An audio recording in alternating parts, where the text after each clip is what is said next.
Alright, so for a comparison's sake, just so you can see how thin the needles are that we use, here are some typical common everyday items that we use. First one here is the tip of a ballpoint pen, a little bit thinner is paper clip, and that's about the diameter of the needles we use.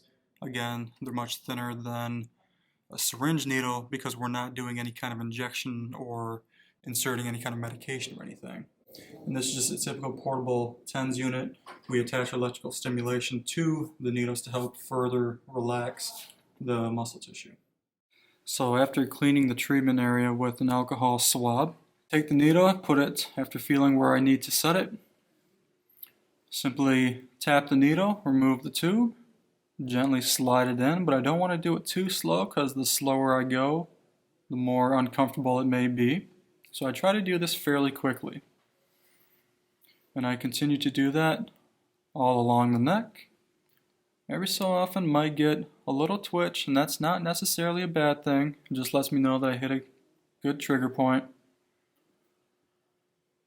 And then for this specific purpose, I tap 4 up here around the base of the skull just to further relax some of those tissues at the base of the skull there.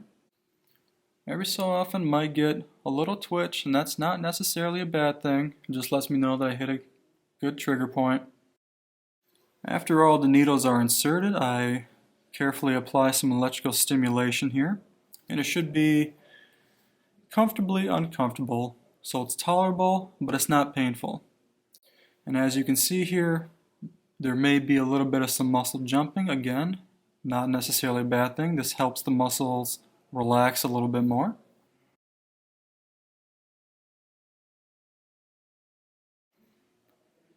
And for this specific case, she's going to be resting here for about 10 minutes, but that can vary based on what area of the body is being treated and what dry needling treatment method is being used. Alright, it's been about 10 minutes, and now I'm going to carefully remove the clips after turning off the electrical stimulation. And I'm just going to brush along the side here and pull out all the needles, making sure I get every single one. Just kind of gives her something else to focus on so she doesn't feel the discomfort of me pulling the needles out. And I just continue to do this until they are all taken out and everything is clear. Typically after a dry needle treatment, what I will do is I'll follow up with some kind of a manual treatment.